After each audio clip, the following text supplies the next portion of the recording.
Wait, am I supposed to turn it off? I Oh, wasn't I sure. got it there. Hello, folks. Bill and Brian with Energy Road here for a weekly update. Hey, listen, I hope you guys have been having a great week. And, this will be going out on the week of the 9th. Is that right, Brian? For sure.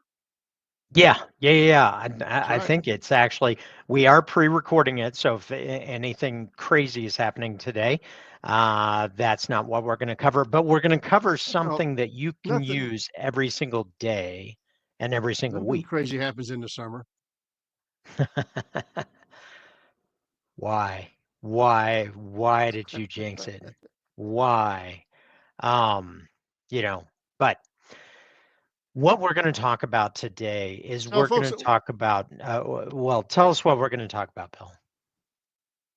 I would say a lot of times you listen to Brian and myself, and we try to come up with numbers. We're telling you where we stand on certain things, and a lot of people says, "Well, how did you get to that?" And so what we're going to do is probably maybe over a period of several, even months. But to start off with, we're going to pick a couple of things out that we think have changes of position on how we feel about whether natural gas or crude oil, we'll do both of them today, is either bullish or bearish, and the things that we look at and why we look at them, and then help you begin to develop your own strategy. You can call it that. Bias, what some people call that. I call it opinion on what bullish or bearish in the near term. And so we have a lot of things we look at. And so if we went through everything, this would only be about a 5 hour video. And so since we're trying to get it down to where something is, we're going to pick one thing in crude oil and one thing in natural gas that went out in Rogue Radar this week that you can see, and we'll talk a little bit later about how you can get access to Road Radar, but went out in Road Radar and why we feel those things are important and how they impact it. And so you want to start with crude oil, Brian? Yeah, sure. I mean, and just to add a little pretext to it, this is my email. We're gonna step through this and what it is because this is actually goes to our Rogue Radar members. But when we're looking at crude oil and when we're looking at natural gas, a lot of people ask, well, what is the one thing that impacts these markets? Well, it's not one thing. It's about a myriad of 10 to 50 That's right. different things. So part of the reason that we created Energy Rogue and created Rogue Radar is we wanted something that was affordable, condensed, large volumes of information and content around the energy markets and condenses it and puts it into a digestible format. And so what we're going to do is this is an email that actually went out on June 30th because we're recording this the week before this is going to be released. But what we did is we quantified the market in terms of what is happening on a narrative basis and then looked at development and statistics. What are the key developments and key statistics? Because this is just a sampling of just a few of the factors, but there's a myriad of other factors that are happening on this. Some of it is sentiment, some of it is geopolitics, some of it is imports, some of it is storage, some of it is stocks, um, Shipping. production, shipping, all of it. So what we do is we filter through that and then determine what is going to be key and what is interesting to understand. Because when we look at this, we will look at, we're going to talk about refinery utilization. Was that what we were going to talk about? That's what we're going to talk about, refinery utilization. That sounds like a very boring thing to talk about, but it's So let me important for ask us to you, know. let me ask you a question, Bill. So when you go to the gas station, you fill up, are you filling it up with crude oil? No, I'll try not What to. what are you what are you filling it up with?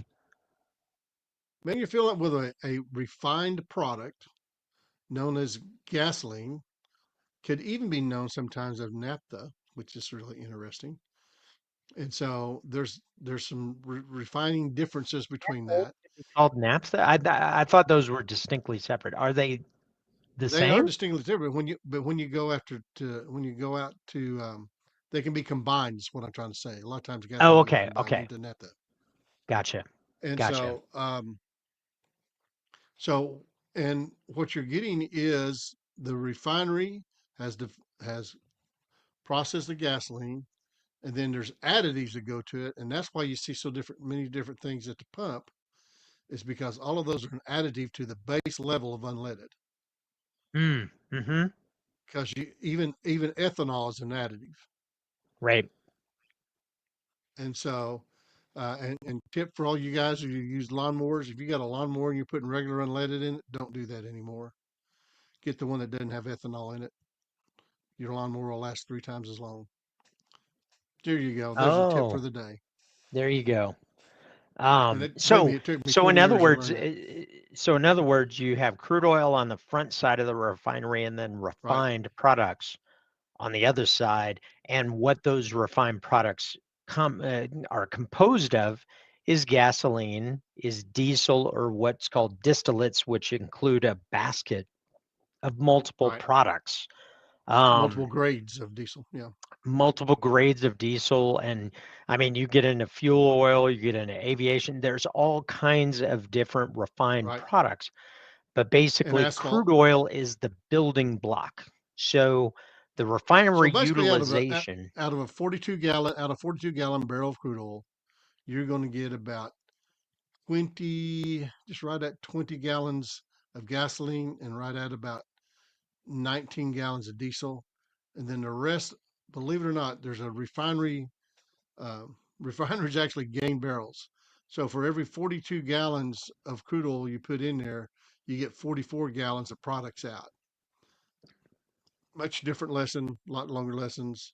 There are chemical engineers who would love for you to ask them that question so they can sit down and explain it to you. But We'll cover crack spread and that expansion, that refining expansion on another day, because those that's are right. probably And so, interrelated, right? right, they are. And so, and actually based on refinery too.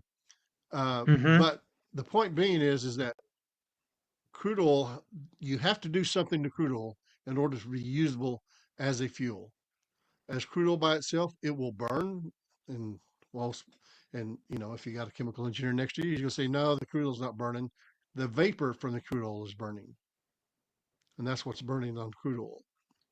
So So that's what you see. essentially, That's what. what you're talking about is crude is on one side. It goes into this refinery, which I don't know if the engineering, if it's a triangle or something else. And then you go into gasoline, you go into distillates, and there is also for those that are a little bit more well versed, there's something called a 3-2-1 crack spread. What it stands Right, for is 3 barrels of crude for 2 barrels of gasoline and 1 for distillate. That is a backhand way of estimating valuing. crude refining margins, but essentially refinery utilization happens right here. How much of the capacity is being utilized? And what we quantified, most times refinery utilization averages probably between high 80s, low 90s. We currently, right now, this summer, are operating at incredibly high refinery utilization rates, partially because we have dropped the capacity by 500,000 barrels a day, two Right, big refineries that were taken offline. So what we do is we track that utilization because it means a couple of things relative to crude oil. What are the storage? What are the stocks on crude oil? And what does that actually mean? And then what are the stocks on the other side? I mean, if you are low stocks if you're low on stocks on the front side of the refinery, are you high on the other?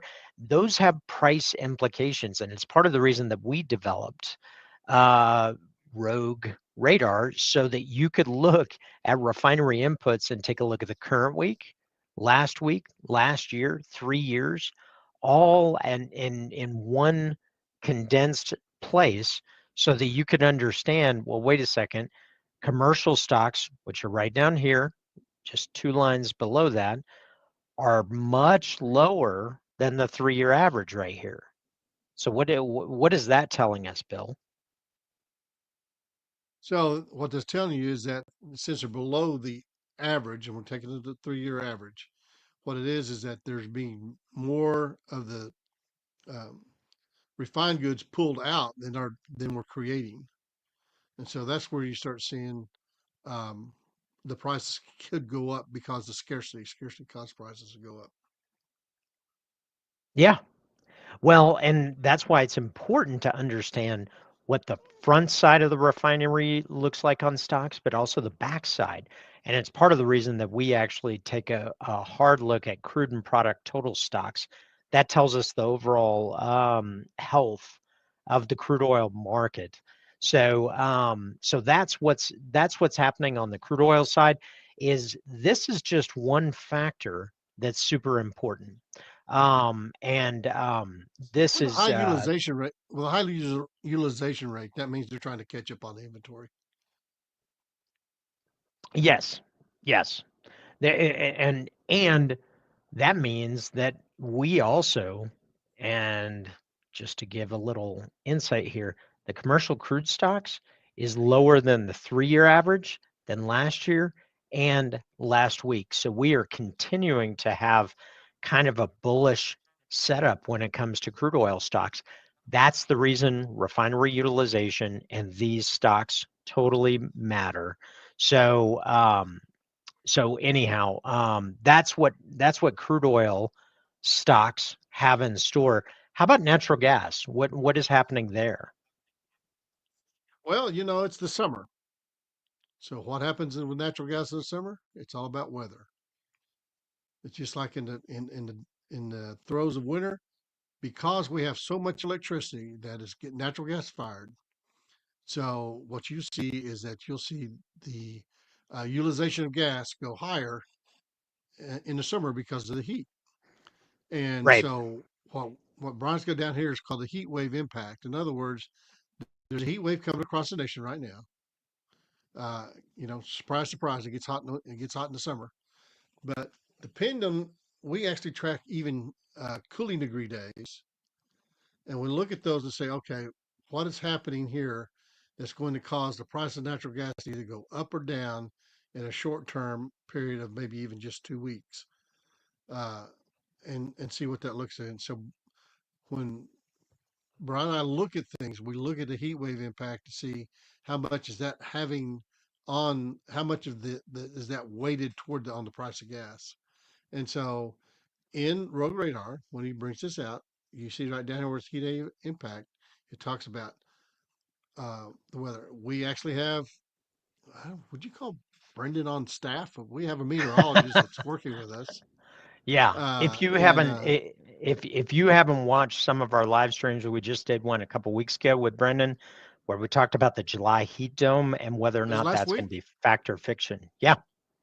So keeping on top of this changes every single hour and every single day. And so we're not going to go into the details of what this impact is, but to give you an idea, power demand, which typically runs 20 to $40 per megawatt hour because of a heat increase went up to $1,100 per megawatt. And that has a large impact on gas demand. Like I said, this is one of the factors. And if you want to condense this to a key area where you have a back of the envelope idea of supply, demand, imports, exports, storage, all of it is right here with Rogue Radar. It's $89 a month. You can go surf the web and find it. You're going to spend 30 plus hours a week trying to get all the pieces of information together. We put it in one place. And guess what? Right now, if you go to our website in the link down below and you click to sign up right here, you can sign up for Rogue Radar for a 14-day free trial. So listen, there's really no reason not to, but here's the key.